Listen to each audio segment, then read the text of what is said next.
Good evening. I believe we are live. Come one, come all. We now meet. We now have our live stream on Friday evenings at 8 p.m. And I hope that works better for most of you, just so we can update you on whatever's happening with the Children's Wellbeing in Schools Bill and other related um, items. This is our last live stream for 2025, and what a year it's been. Before we go ahead, the 17th of December marked 1 year, didn't it, Michelle, of 1 year since this bill was introduced into Parliament. It did. It's been a very interesting year because they had believed they'd have it all done and dusted and through by Easter. And obviously we're now December and they're now talking possibly next Easter for royal assent. Yeah. So, you can never say exactly what's going to happen in the life of a bill. And we're certainly not finished in trying to push back against the bill and get it withdrawn or paused or substantially amended so that it looks a lot better. It already looks better than it did 17th of December last year, but it's still got a lot of nasty in there. Yes, and I just want to say well done to everyone who has really pushed, who've written to MPs, who've attended protests, who have posted stuff online. Well done to you, because it has made a difference. Maybe not a huge difference that we can see at the moment, but there has been a shift, a considerable shift in some ways, in attitudes and hearts and minds of MPs and Lords.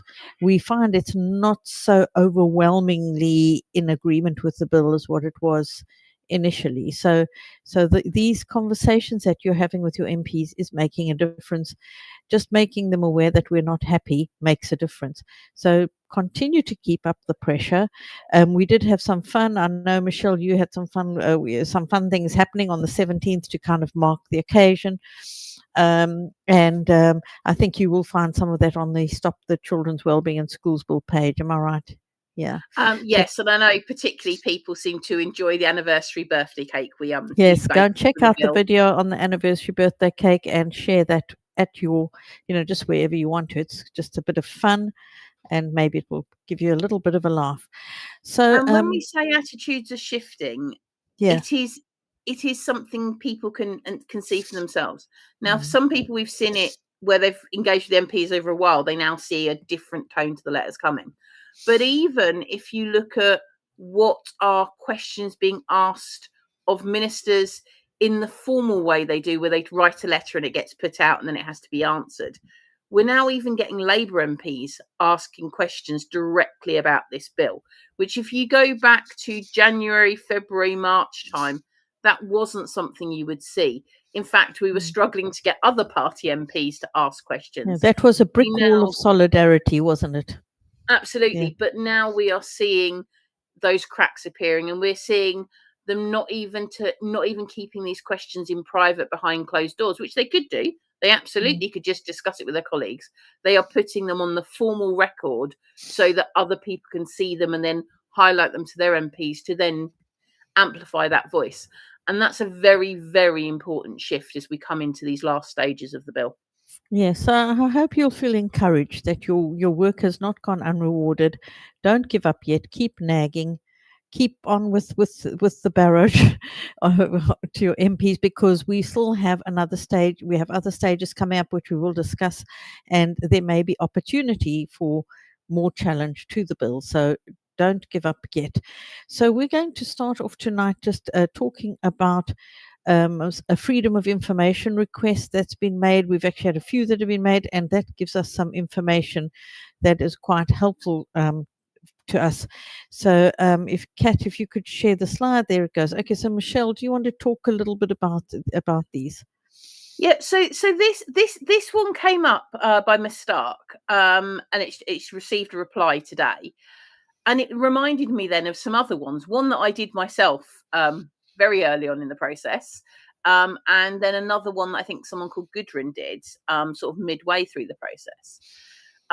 It highlights one thing: the DfE are anything but consistent. But one of the important bits here is this was asking about, because we keep getting ministers and MPs quoting that home educating families are being consulted, their voices are being factored in. So this clarified that 9 families were accepted to participate in the forum. So just please clarify what the forum is. This is the Children Not in Schools Bill implementation forum. So early on in the process, before the bill was announced, there was like an application form circulated for people who wanted to participate in this forum to influence. Now, it didn't say at the time that you'd only get let in if you met certain criteria. We now know there was a lot of criteria that excluded a lot of home educating families. Basically, if you didn't agree with the way if you didn't agree with it absolutely being implemented, you sort of didn't make the cut. So it says on this one, 107 families applied.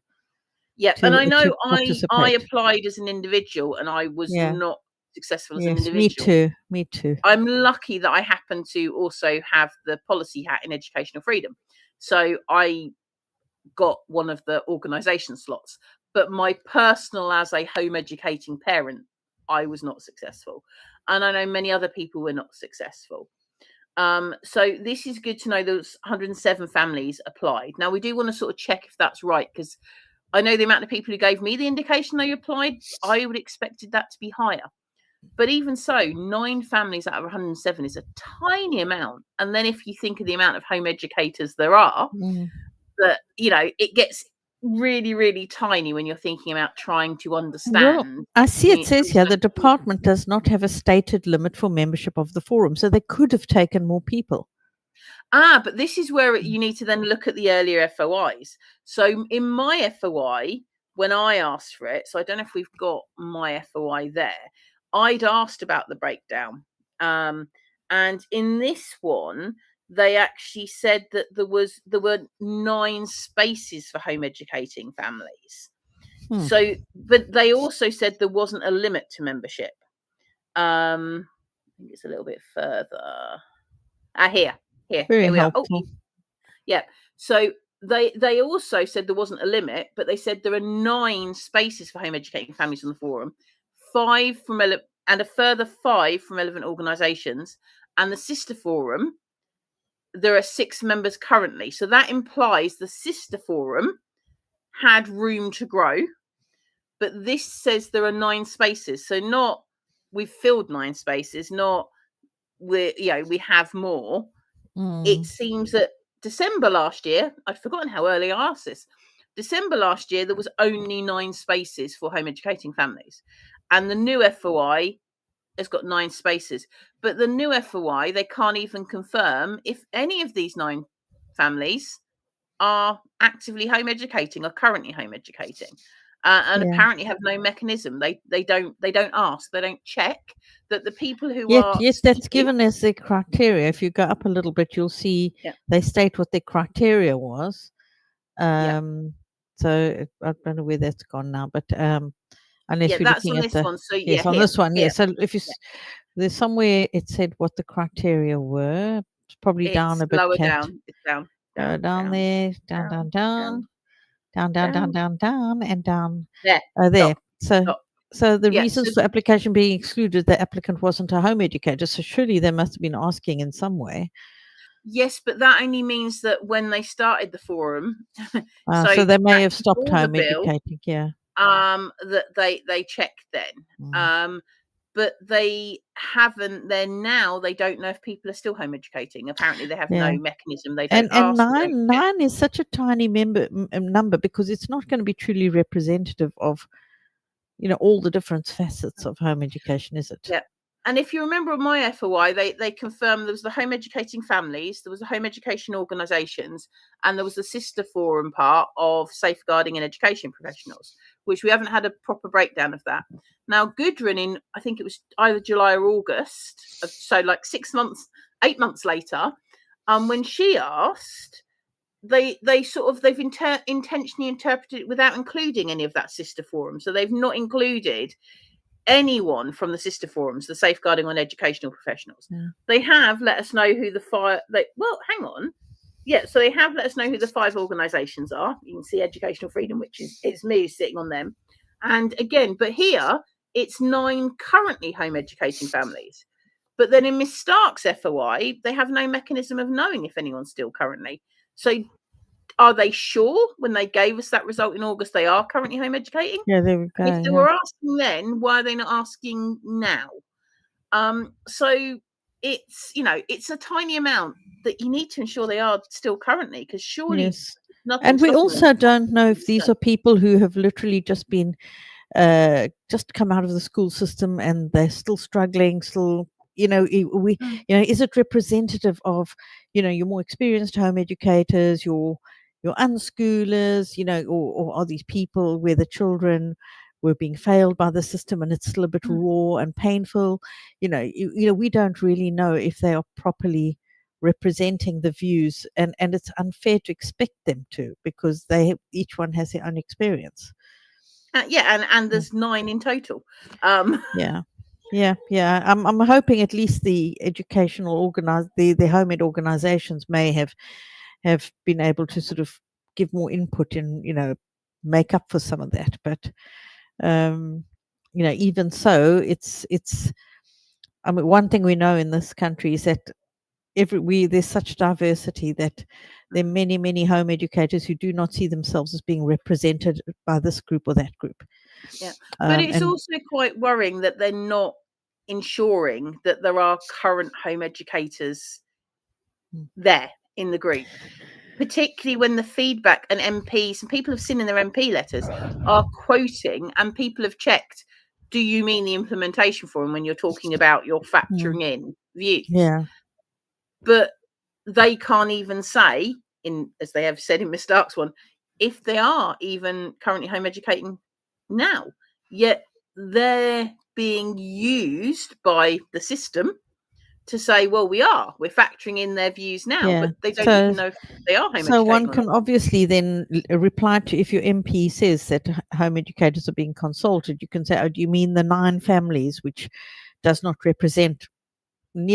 begin to represent the entire population of home educators? But you can go further than that. You can say the 9 families that the DfE doesn't even know if they are currently home educating, and you can literally attach Miss Stark's FOI because they've admitted they have no idea. So for those who want to continue and are able to continue engaging with your MPs, this is something that you can use to keep that conversation going and to highlight just how little consultation there has been on any of the measures in this bill. I think this was particularly to do with registers, children not in school registers. So, really they needed to talk to more people, a lot more people. And to be fair, the consultations that they've held in the past overwhelmingly showed that people were against a register. So I suppose maybe they just thought, well, we're just going to ignore that bit of evidence and we'll. Yeah, because Josh McAllister has referred to the 2019 consultation where 75% of responses were against the register. But they missed the bit out that says 75. The result was 75% were against.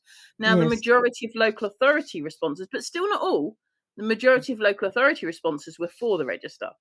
However, the majority of those who are affected directly by the register in their life, so home educating families, parents, children, the majority of them were against the register. And again, schools were for the register, but schools are not home educating. So